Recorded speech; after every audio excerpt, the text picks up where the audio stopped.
Hello, welcome to the Paper Snob. This is Tara. Today I'm working on two separate hops, but I'm combining them into one layout.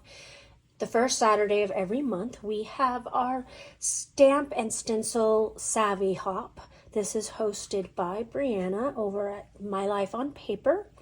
And so the prompt this month is watercolor and stamping. The second hop that I'm working on is 30 Days of Sketches with Christy's Beautiful Life, series number 17. Day 1 sketch was created by Sarah Christensen.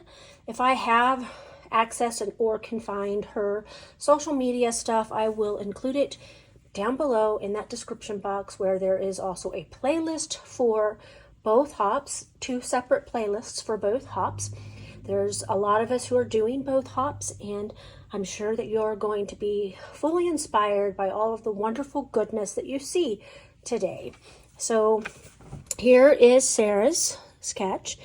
I really adore hexagons on layouts.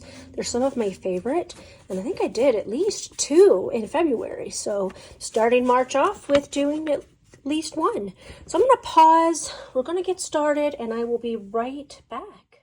All right, so we weren't given a whole lot of information about our prompt other than it says watercolor and stamping. So what I decided to do is to stamp with watercolors.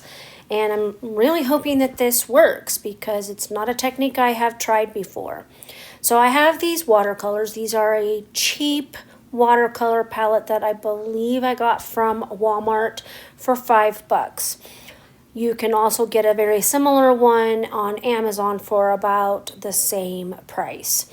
They aren't the best watercolors, but they work, and I enjoy playing with these watercolors quite a bit. So what you have seen me do here is take 2 shades of brown and 2 shades of blue and put them out on my glass mat. I'm going to apologize in advance for the ring light glare.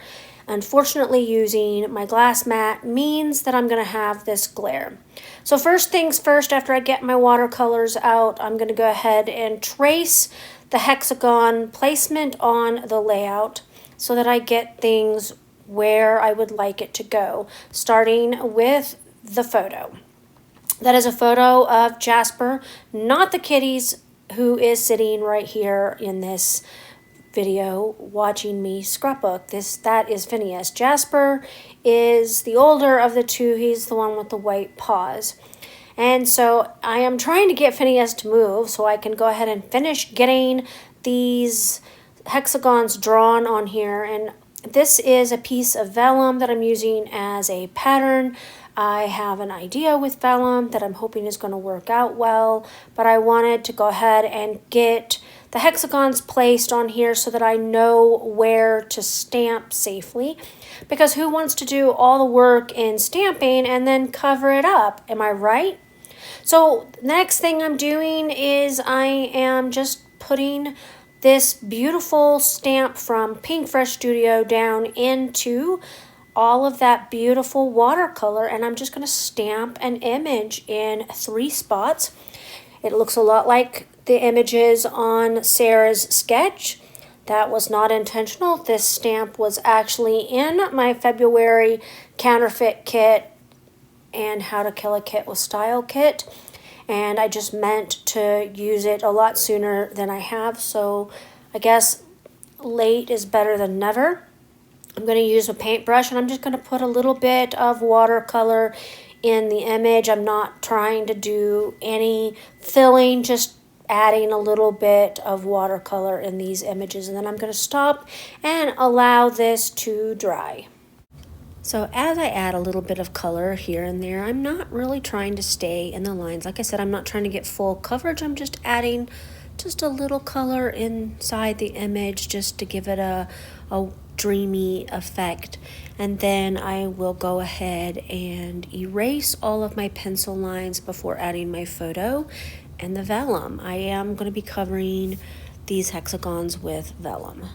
Now I'm going to go ahead and add in my stenciling, and I chose this doily stencil. This is a stencil I haven't used in a while, but I thought using this Pink Fresh Studios blue ink, it's called Slumber would be a great effect if I just added a tad bit of ink here, just a little bit of stenciling, kind of bring out more of the blue. I'm not really worried about getting a full image, just a little bit. And now I'm going to go ahead and add my photo. And of course, this is a picture of my cat in his liquid form. He is lying in a box and he's just kind of in a funky position. I am titling this layout Liquid Cat because I swear it seems like they are liquid, the way that they get into these crazy positions, and it doesn't look comfortable to me, but they just sleep that way. So this set of alphas, I said at the beginning of February, I wasn't sure how many titles I would be able to get out of them because I'm missing almost all of my vowels, or at least the vowels that I use the most of. Turns out I have enough to title this Liquid Cat, so I think I've actually used this chipboard alpha on 3 layouts now. That's kind of amazing for an alpha that I didn't think I would get to use at all, because who knew I would be able to spell anything with it. Now, they are an older alpha. They came in a Studio Calico kit from eons ago, so it is okay if I don't use all of them. I'm just trying to do my best here. The A had the centerpiece was stuck in there, so I pulled out my embossing tool to go ahead and pop that center bit out of the A so that you could see the word. And now I'm just going to start tucking some things. I'm not going to put a whole lot of embellishment on this layout because I don't want to cover up my stenciling and stamping. So I'm just adding a couple, there's a couple of flowers, there's 3 actually, and a journaling spot, and I'm going to add some of these black puffy hearts. And I think in the end I also bring in a quote, but you don't see that until the very end. But I'm adding 6 hearts, 2 in each place. And then I have this piece here. It is from, I believe, 49 Market's Art Options Elena. All right, I got this layout completely finished. I'm pretty happy with the way that this turned out. I was not sure that that stamping with the watercolor paint was going to work out, but it did, and it looks really beautiful and dreamy, and I thought it was a perfect technique for a sleepy kitty cat. I did add some stitching on one side of each of those vellum hexagons, and then off camera I went ahead and I added this little quote here and put some foam adhesive up underneath this flower and this flower, and other than that, it's all done.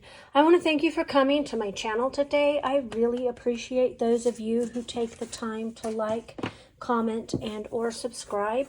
If you are new here, I would love to have you as a subscriber. Just click that button below. If you would like YouTube to notify you, there is a bell down there. You can click that and they'll send you a notification and let you know when I put up new content. I usually put up new content 2 to 3 times per week. I am trying to participate as much as possible in 30 days of sketches this month. I am not planning on getting all 30 complete, but I will give it a good try, and I will mix the ones that I do with other hops so that I have enough content on here for you to check out. There is a playlist for both Stamp and Stencil Savvy, as well as 30 Days of Sketches Series 17, so make sure you check those out so that you can be amazed by all of the wonderful creators who are putting out content for you this month. Have a great day. Bye.